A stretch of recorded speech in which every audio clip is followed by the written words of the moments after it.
বিরতির পর স্বাগত। নির্বাচনকে কেন্দ্র করে ইতিমধ্যে সমস্ত রাজনৈতিক দল ব্যস্ত রয়েছে। জানা গেছে যে পঞ্চায়েত নির্বাচনে সড়ক প্রচার শেষ হওয়ার প্রায় শেষ লগ্নে তেলিয়ামুড়া সহ কৃষ্ণপুরে রাজনৈতিক উত্তেজনাকর পরিস্থিতি। কংগ্রেস দলের তরফ থেকে অভিযোগ করা হয়েছে যে আজ দলের পঞ্চায়েত সমিতি আসনে প্রতিদ্বন্দ্বিতাকারী দুই প্রার্থীর উপর শাসক দলের যুব সংগঠনের কর্মী সমর্থকেরা অতর্কিতভাবে আক্রমণ সংগঠিত করেছে। যদিও বিজেপি দলের কৃষ্ণপুর যুব মোর্চার মণ্ডল সভাপতি নির্মল দেবনাথ গোটা অভিযোগ অস্বীকার করেছে। ঘটনার বিবরণ দিতে গিয়ে তেলিয়ামুড়া থানা চত্বরে কংগ্রেস নেতা শব্দকুমার জমাতিয়া দাবি করেন, তেলিয়ামুড়ার মহারানীপুর দ্বাদশ শ্রেণী বিদ্যালয়ের সন্নিকটে দলের পঞ্চায়েত সমিতির দুই প্রার্থী বিপ্লব সরকার এবং অসিত সরকারের উপর আক্রমণ সংগঠিত করা হয়েছে। তিনি আরও দাবি করেন, যুব মোর্চার কর্মী সমর্থকরা সম্মিলিতভাবেই এই আক্রমণ সংগঠিত করেছে। পাশাপাশি পঞ্চায়েত সমিতির কংগ্রেস দলের হয়ে প্রতিদ্বন্দ্বিতাকারী বিপ্লব সরকার দাবি করছেন যে উনি এবং অসিত সরকার যখন মহারানীপুর দ্বাদশ শ্রেণী বিদ্যালয়ের সামনে যাচ্ছিলেন তখন পেছন থেকে ধাওয়া করে তাদের উপর কিছু কর্মী সমর্থকেরা আক্রমণ সংগঠিত করে, অর্থাৎ শাসক বিরোধী তরজা শুরু। অভিযোগের পাল্টা অভিযোগে কিন্তু রীতিমতো উত্তেজনাকর পরিস্থিতি তেলিয়ামুড়া সহ কৃষ্ণপুরে। কি বলছেন সংশ্লিষ্টরা শোনাচ্ছি।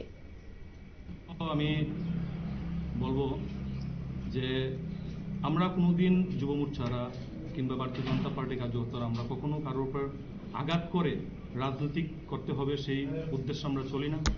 আমাদের সেই রকম সময় এখনো আসেনি।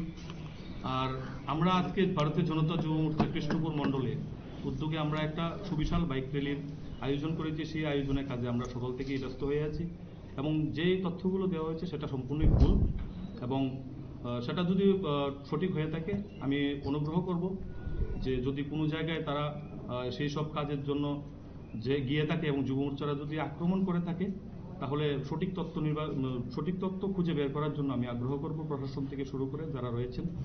এবং যুব মোর্চারা এসব কাজে কোনোদিন বিশ্বাসীও না, যুব মোর্চারা এসব কাজে কোনোদিন লিপ্ত নেই। সেটা আমাদের কাছে, সেটা আমাদের ভরসা, সেটা আমাদের গর্ব হয়, সেটা আমরা বলতে পারি। কৃষ্ণপুর বিধানসভার মধ্যে অন্তত এই সকল কার্যক্রম আমরা এখনো সংগঠিত করিনি বা এরকম 9:30 পৌনে 10টা নাগাদ মহারানীপুর হায়ার সেকেন্ডারি স্কুলের সামনে কি ছিল ঘটনা? তারা পিছন থেকে দাওয়া করে আইছে। কারা? বিজেপির যে যুব মোর্চার যে আছে তারা সেটা পিছন থেকে দাওয়া করে আইছে। সেটা আমরা রাস্তা ধরে আটকাই। তারপরে আমরা দুজন আসছিলাম, দুজনের মধ্যে দুজনকে আক্রমণ করছে এবং কারা কারা আছে? আমি আসছিলাম, আমার সঙ্গে আরেকজন আছে। কে? অসিত বিশ্বাস। আপনার নাম? অসিত বিশ্বাস না সরকার। আর আপনার নাম? আমার নাম বিপ্লব সরকার। আমরা কি দুজন ক্যান্ডিডেট ছিলেন? আমরা দুজন ক্যান্ডিডেট। তো যারা মারছে তারা চিনতে পারছেন?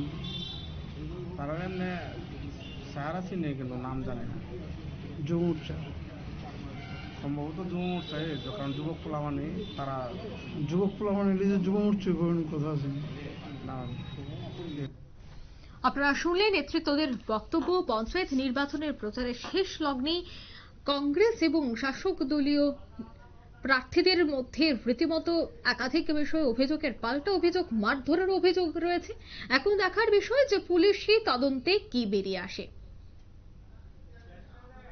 এই মুহূর্তের সংবাদ এ পর্যন্তই। আমাদের পরবর্তী নিউজ এবং আপডেট দেখার জন্য অবশ্যই চোখ রাখবেন শুধুমাত্র নিউজ ভ্যানগার্ডের পর্দায়। খবরের ভাষায় মানুষের প্রতিবাদ, মানুষের ভাষায় নিউজ ভ্যানগার্ড। ধন্যবাদ।